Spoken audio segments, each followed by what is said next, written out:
Good morning class, I am Pranshi Rastogi. Today we are discuss forms of business. Topic: joint stock company. A company is an association of persons formed for carrying out business activity and has a legal status independent of its member. The company form of organization is governed by the Companies Act 1956. A company can be described as an artificial person having a separate legal entity, perpetual succession and a common seal. कह रहे company क्या होती है? Is an association of a person. एक association होता है किसका? Person का, जो फॉर्म्ड किया जाता है for carrying out business activity. इसलिए फॉर्म किया जाता है ताकि बिजनेस एक्टिविटी हम आराम से कैरी आउट कर पाए, मतलब चला पाएँ. And has a legal status, और जिसका लीगल स्टेटस होता है इंडिपेंडेंट ऑफ इट्स मेंबर. और अगर कोई भी कंपनी फॉर्म करना है तो क्या होगा? किसके थ्रू करेंगे या किसके अंडर में करेंगे? Companies act 1956. अब कंपनी क्या होती है? एक आर्टिफिशियल पर्सन होती है. कोई कंपनी एक पर्सन तो है नहीं, एक आर्टिफिशियल पर्सन है जिसकी खुद की having a separate legal entity, जिसकी खुद की एक एंटिटी होती है, मतलब कंपनी को लोग नाम से जानते हैं. परपेचुअल सक्सेशन होता है एंड अ कॉमन सील. हर एक कंपनी के पास अपने खुद की कॉमन सील होती है जो कंपनी को अलग बताती है, आइडेंटिफाई करने में हेल्पफुल होती है. Share holder are the owner of a company while the board of director is a chief managing body elected by the share holders. कह रहे जो शेयर होल्डर्स होते हैं वो ओनर्स होते हैं, किसी कंपनी के ओनर होते हैं. कौन? Share holders. The capital of a company is divided into small part called share. कह रहा है कि जो कैपिटल होती है कंपनी की वो क्या किया जाता है? डिवाइड कर देता है स्मॉल पार्ट्स में, जिसको हम शेयर कहते हैं. Which can be transferred freely from one share holder to another person. कह रहा है कि जो शेयर्स होते हैं वो ईजिली ट्रांसफ़र हो जाते हैं एक पर्सन से दूसरे person.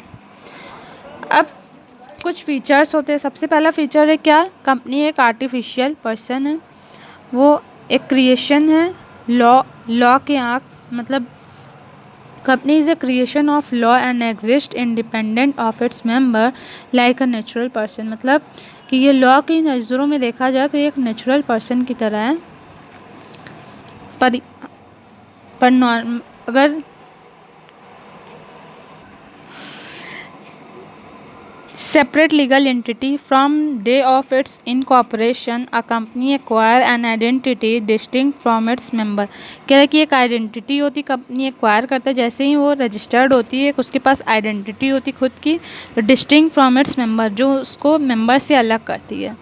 It's asset and liability are separate from those of its owner. कह रहे इसमें एसेट एंड लाइबिलिटी होती है जो सेपरेट करती है from its those of its owner से. फॉर्मेशन अगर करना है तो इंडियन कंपनीज एक्ट 1956 से होती है फॉर्मेट. परपेचुअल सक्सेशन क्या होता है? Company bring a creation of the law can be bought at the end only by the law. It will only case to exist when a specific procedure for its closure called winding up is complete.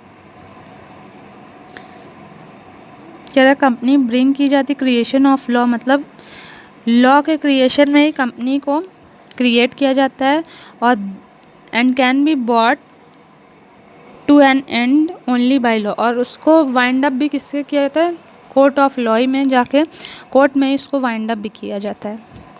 फिर आया control. Management and control of the affair of a company is undertaken by the board of director who appoint the top management official for running the business. कह रहा है कि इसका control किसके हाथ में होता है? जो बोर्ड ऑफ डायरेक्टर होते हैं वो अपॉइंट करते हैं टॉप मैनेजमेंट जो ऑफिशियली रन करता है बिजनेस को. Liability of a member is limited to the extent of the capital contribute by them in a company. कह रहा है कि इनकी लिमिटेड लाइबिलिटी होती है, जितना ये कॉन्ट्रीब्यूट किए थे कैपिटल कंपनी में उतनी तक उनकी लाइबिलिटी एक्सटेंड होती है. कॉमन सील क्या होता है? Company bring an artificial person act through it's board of director. The board of director enters into an agreement with the other by indicating the company is approved through a common seal. जो official signature होता है उसको common seal कहते हैं। Risk bearing, the risk of loss in a company is bond by all the share holder. कह रहा है कि जितने भी रिस्क अगर कंपनी में होता है तो कौन बियर करता है? Share holder. ओनर है कंपनी के तो शेयर होल्डर बियर करते हैं। Thank you class.